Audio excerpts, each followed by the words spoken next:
I think the most important point here is to take a step back and to realize that we are not yet in the final sprint to the end game, because the next printing round hasn't even started yet. Right? The reverse repo extra money bank has been depleted, but the Fed hasn't stopped QT, hasn't stopped shrinking its balance sheet. It's slowed it down, but it hasn't stopped it. It hasn't cut rates to zero, and it hasn't started buying bonds net yet. It just, nothing is happening. And the fact that gold has gone so far so fast before the next printing round has even started, it kind of surprised me. So my point is that gold is not going to go up and up and up and up every single day until something huge just snapped in the heart of London's silver market, and almost nobody's talking about it. We're not just looking at another price correction. We're looking at signs of a structural break inside the LBMA itself. The world's largest silver hub, London, appears to be running out of physical supply, while ETF vaults like SLV are struggling to find metal to back their paper claims. And as Rafi Faber warns, this isn't the final sprint yet, but it's the sound of the system cracking right before it breaks. In today's video, we're diving deep into what just happened in the London Bullion Market Association, how the cracks in the silver supply chain are widening, why liquidity in the US repo market is drying up, and why the next Federal Reserve reversal could ignite the biggest precious metals rally of our lifetime. If you've been following the money, the message is clear. The dollar is tightening, the vaults are emptying, and silver is about to play its ultimate endgame role. Let's break down exactly what Rafi Faber just revealed. the next printing round starts. I mean, just like it was in COVID, you know, the Fed cutting to zero immediately because there's a bank scare, or JP Morgan says they have to, whatever it is, the big banks come together and say, Fed, we need you to move. And then they print twice, 3 times, 4 times as much money as they did during COVID. Then gold and silver should go up and up and up day after day after day without any kind of pullback at all. But we're not there yet.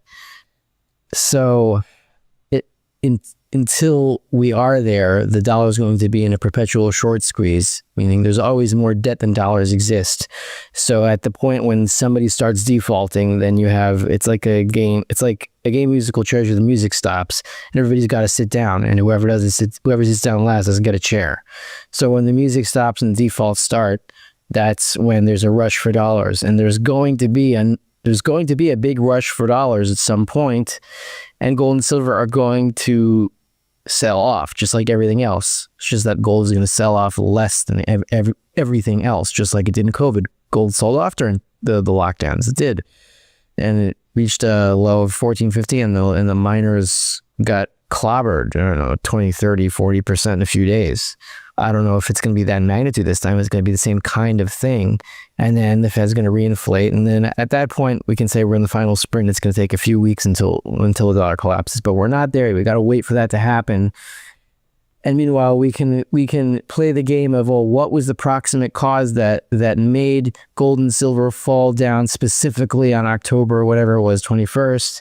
And then we could look at the movements in the market. But that's all inevitable. It's always the same story. There's going to be something that is going to cause a correction until the Fed reinflates. So wait for that to happen, and then you can say that there's going to be no more corrections. But until then, you got to stay balanced. We can't be too euphoric, and we can't be too discouraged, because we're still in a dollar short squeeze where there's more debt than dollars that exists, and that's what's going to happen. Yeah, you can come up with 1,000 reasons why it happens. But before we go into the reasons why, we just have to remember that this is what has happened every time since 1918. You know, since the end of World War I, which was the end of a huge inflation that funded the Great War back then. And then at the end of that inflation, silver outperformed gold until a silver dollar was worth more than a gold dollar. Not that silver was worth more than gold, but if you had a silver dollar coin versus a gold dollar coin, I think they had those coins back then the silver dollar was worth more than the gold dollar. So it was 1918 was the first time this century. You had it in 1968, 1980, 2011. Every single time there's some sort of a monetary reset, minor or major, then silver always handily outperforms gold, like obviously, like what's that word? Not sporadically, like in a frenzy. There's just a huge bid for silver, and we didn't see anything near that at all. Like we were applauding, and we were like, giving a nice little polite round of applause to silver when it finally caught up to the rate that gold was rising, and even that wasn't every day. And so maybe since since August or September, silver has very slightly outperformed gold. But so it went from a ratio of like 107 to 1 in April to now 80 to 1 a few days ago. So okay, fine, it's a little bit of an outperformance, but you're counting from 107. That's not a normal ratio. So whatever's happening now, it's not an intermediate top. If it is a major top, it would be like any of the other ones that we've experienced since 1918. If you want to go into the why, it depends where your vision is most keen, what aspects of the gold and silver market you connect to or you look at, are you able to analyze the best. And I'm always broadly monetary. So whenever silver outperforms gold, it's a signal that credit is breaking down. And either the Fed intervenes and it saves the credit market by adding more credit. Adding more credit means adding more debt, because it's the same thing. Credit and debt are two sides of the same coin. So if the Fed's able to add more credit, add more debt, and then it's like a borrower who you're demanding he pay you back, and then he gets more credit from someone else, and he's able to pay you back in credit, and you're like, okay, fine. So, I'll extend the term on your loan, and you'll keep giving me this credit. So that's what the Fed does. It just keeps extending the loan. So as long as it can do that, it can calm down the money markets and expand the credit markets. But when silver outperforms gold, that means either the Fed has to reinflate and suppress the monetary prices in terms of credit, or it's done. And this time they'll try to reinflate and it won't work. It'll be done. And we're just waiting for that last surge of silver over gold. It's going to end somewhere around 15 to 1. We don't know exactly when, but my guess is there's a bank crisis of some sort. The Fed cuts to zero, starts QE again, and then the metals just go up, limit up one day, limit up day 2, limit up day 3, limit up day 4. It's going to be like the end of 1979, the beginning of 1980, except this time there's going to be no correction back down. I think it's just a peculiar thing going on with London, because the ETFs happen to be stored, their metals happens to be mostly stored in London. I think SLV has a little bit in New York, but the amount of silver in being stored for SLV in New York hasn't changed in many years. It's the same in the same JPM vault. What changes is the vaults in London. So it's just signaling that London, which is the main physical spot market for the world, is short on silver. Not that they're selling it short. I was saying they don't have enough supply, and you can see that in the float, because they have to store for the ETFs. And though ETF storage is not anywhere near where it was in 2011, it's slowly building back to that as investment demand is growing. So, silver squeeze was an interesting movement back in February 2021. Now is when it could really succeed, because if people bought, a bunch of silver ETFs, then they could really blow that spread out, because then London would really need the silver to be shipped there immediately. It's just so it could keep the ETFs in line with price. Because what would happen to these ETFs this is my theory, that if SLV, for example, couldn't store or couldn't buy silver because there wasn't enough in London, then how would it be tethered to the silver futures price? It couldn't be tethered, and then you'd have the SLV, because it was lacking shares, just spiraling higher and higher and higher, and then that would create a feedback loop where it would force London to import silver from anywhere it could at any price, just to keep SLV under control, and then you'd have this positive feedback loop that I don't know how they would get it back in control.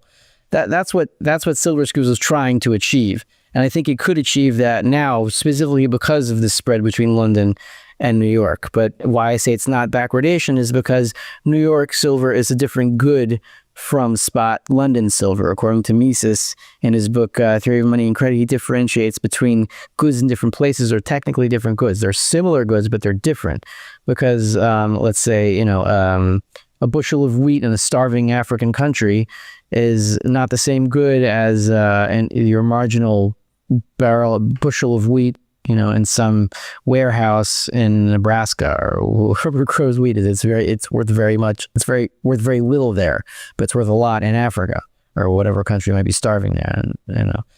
So what backwardation would be is New York spot silver, meaning October silver would be this month, would be more expensive than, let's say, December future silver. That we're not seeing yet, but we will see that. And when we see it, we'll know that silver is really in backwardation, and then things could get pretty spirally. No, there's always enough silver. There's no such thing as a silver shortage because there's no such thing as a gold shortage. The only question is, what do you have to offer to get people to give it to you?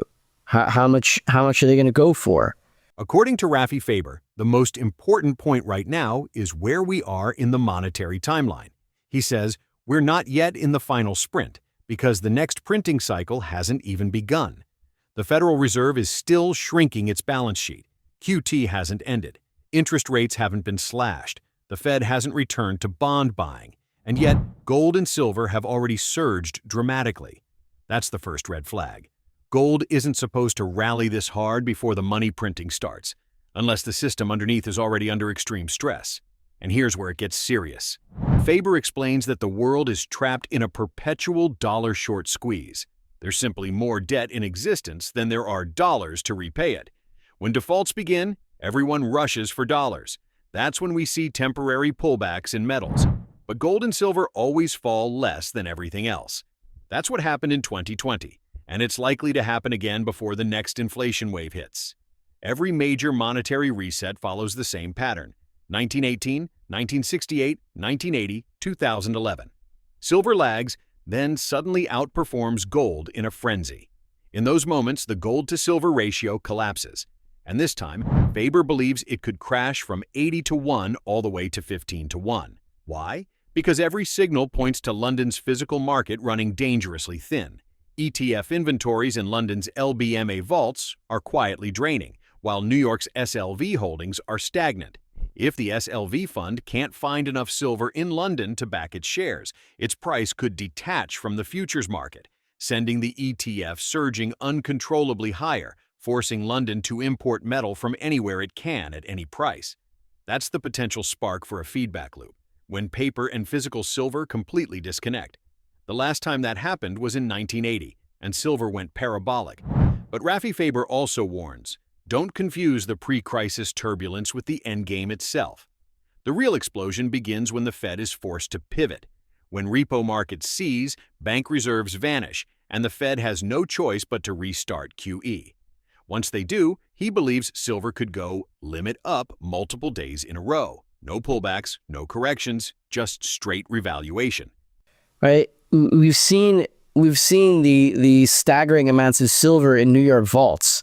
It's still above 500 million ounces, which until 4 or 5 weeks ago or whatever it was an all-time record. There is silver. There's a lot of it. Even London has a lot of silver. It's just most of it is being stored in ETFs, and in New York, most of it's being stored by who knows who owns this stuff. It's there. It exists. It's just people aren't selling it for the $50 that the exchanges say that it's worth now. So what does the price have to go up to in order for this silver to be dispersed, to the masses or to whoever wants it? Prices are going to have to go up. Yeah. In the meantime, you have these market actors that can mess with the price. I'm not saying in a nefarious way. It's just I don't know exactly what is causing silver to sell off a few days ago specifically then, but there is a lot of silver. It can get loose. The question is, how many dollars do you have to pay for it in order for that to happen? So the reverse repos are done. There's practically no more of them. I think the last one was like 3 billion, which is basically nothing. So the quantitative tightening, the QT, the shrinking of the balance sheet that the Fed has engaged in since it started at the peak of the balance sheet was sometime in 2021 for the last 4 years, maybe 2022. I don't remember. It's all blurring together. All this COVID and the printing and AI, it's all kind of like mushing together in my head. Whatever's happening in the world. So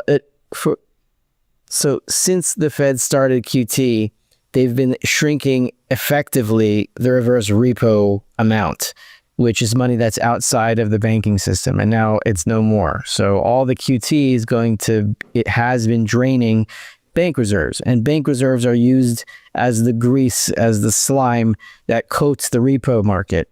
That's the money that's being traded. Those are the dollars that are being traded every night, 3 trillion of them, the bank reserves. Now, I had a theory which ultimately proved wrong. I don't think it's in principle wrong. I just think that I missed a technical aspect that I suspected I might have missed, but I didn't really take it seriously. I thought that the amount of reserves could not be less than the amount of repos that are traded every night because they're trading the reserves. So it turns out they can. I just don't know by how much. I don't think by that much. So right now the ratio the bank reserves are falling. They're now at like 2.9888 trillion, like below 3 trillion. And this week's number, which should be out in a few hours, and in 2.5 hours it'll be out, and I'll check it. It should be like something like $80 billion less because the government shutdown, right? It means that the government isn't spending as much money. It's spending, I think, on mandatory spending, but not on discretionary or something like that. I don't know exactly what the technical details are, but it's spending less money than it otherwise would. So all the money that's sucking out of the bank system is not being spat back into it. So they're raising money. I think the total dollar cash hoard that they have is like $930 something billion. It was whatever it was like 60 or 70 billion dollars more than it was last week.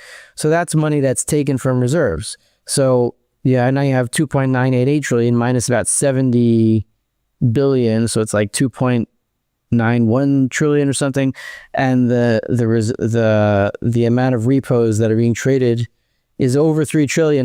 It's like 2.98. It fluctuates between like 2.95 trillion and 3.0 or 3.1 trillion, something like that. Like how much longer can this go on? I mean, we're looking at the repo rate. It's called the SOFR rate, and it keeps wobbling. It wobbled again 2 days ago, up 7 basis points, and now it was down 3, and tomorrow it could be up 10. Who knows? If it's already wobbly, that means things are already tight. And the standing repo facility that the Fed instituted after COVID, it provides emergency repo money to banks that can't get it because maybe the reserves have run out. It's being used and sparingly, like a few $1 billion a night, but it is being used now. It wasn't being used before. So we know that some banks are out of reserves, so they can't get any. So there is a shortage here.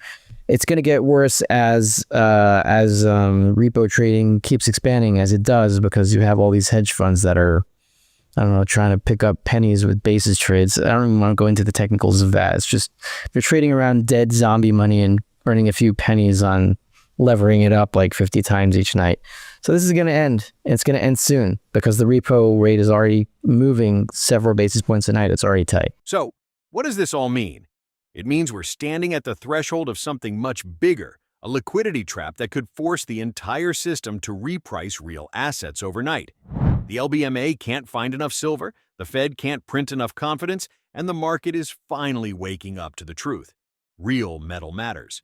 Rafi Faber believes silver's final breakout will mirror the end of the 1970s, except this time, there's no Volcker to save the dollar. And once that printing starts, there's no going back.